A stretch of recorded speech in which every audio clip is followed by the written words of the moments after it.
The year is 1458. The once mighty English presence in France has been reduced to a single stronghold, the port city of Calais. This is the story of a desperate last stand that would determine the fate of England's final foothold on French soil. For over a century, English kings had claimed the throne of France, launching the longest continuous military conflict in European history, the 100 Years' War.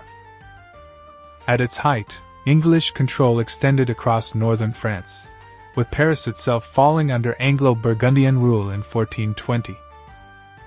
But by the mid-15th century, the tide had turned dramatically.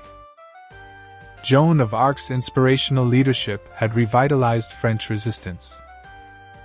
The Duke of Burgundy had switched allegiances, and a series of military defeats had driven the English from Normandy and Gascony.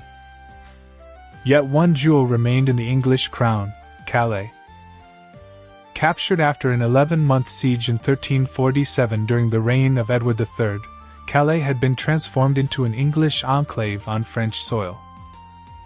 Its strategic location, just 26 miles across the Channel from Dover, made it the perfect bridgehead for military operations and a crucial hub for the wool trade that was the lifeblood of the English economy. Unlike other English possessions in France, Calais had been systematically colonized. English settlers had replaced the original French population, creating a true Little England protected by formidable walls and the most advanced fortifications of the age. The city's garrison was permanent and well supplied, while its surrounding marshes provided natural defense. But by 1458, the situation had grown dire.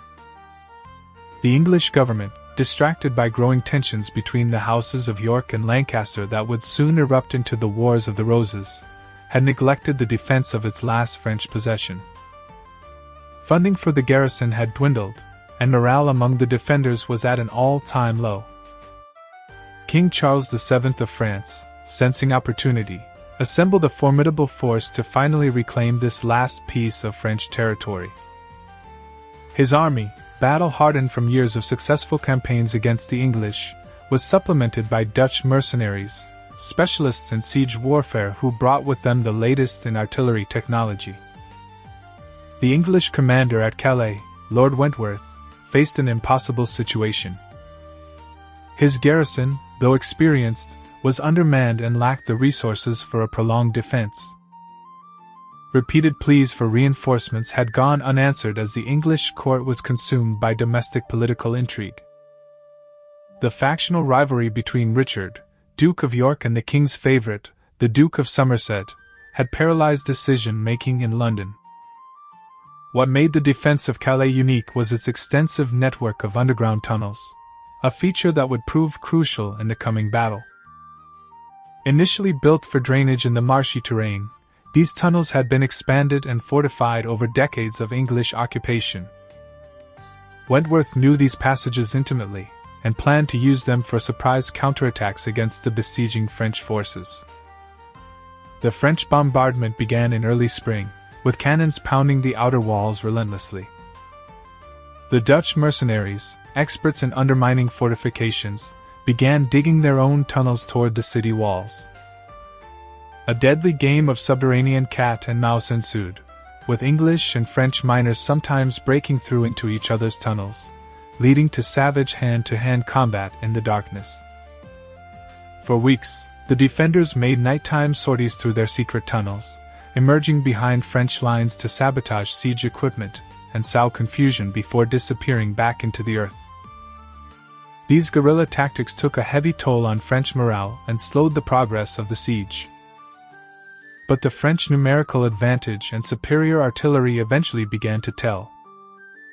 The outer walls were breached in multiple places, forcing the English to fall back to the inner defenses. Lord Wentworth, seeing that the situation was becoming untenable, dispatched urgent messages to England, warning that without immediate reinforcement, Calais would fall. The response from London was both too little and too late. A relief force was assembled, but internal political squabbles delayed its departure. By the time English ships appeared on the horizon, the French had pushed the defenders back to the citadel itself, the last defensible position within the city. In a final desperate gambit, Wentworth led his remaining men in a daring nighttime breakout through the tunnel network. Their objective was to reach the harbor and secure it for the arriving English fleet. The sortie initially achieved surprise, with the English fighters emerging from seemingly nowhere to throw the French lines into chaos. For a brief moment, it seemed the gambit might succeed. But the French quickly rallied, and the English force found itself cut off from retreat. In the narrow streets near the harbor, a fierce battle ensued. Lord Wentworth, fighting alongside his men, fell with a French crossbow bolt through his throat. With their commander dead and reinforcements still offshore, the remaining English defenders surrendered. The French had finally reclaimed Calais after 111 years of English occupation. Or so it seemed. In a twist that would have profound historical implications, the arriving English fleet, upon seeing the French banners flying over the city, turned back rather than attempting a landing. This decision would save their forces for the brewing civil conflict at home but abandoned Calais to its fate. Yet history took another turn. Internal French politics and the deteriorating health of King Charles VII led to a temporary abandonment of the Calais campaign. The French forces, having taken the city proper, withdrew before fully securing the surrounding territories. This allowed the English, in a remarkable reversal, to re-establish control over Calais in the following months. Calais would remain English for another century, continuing as a vital military and trade outpost until its final loss in 1558 during the reign of Mary I. The Battle of 1458, though ultimately not decisive, demonstrated how vulnerable the English position in France had become and foreshadowed the eventual end of English continental ambitions. The defense of Calais in 1458 stands as a testament to the ingenuity and perseverance of its defenders, who, though abandoned by their government, fought with remarkable tenacity against overwhelming odds.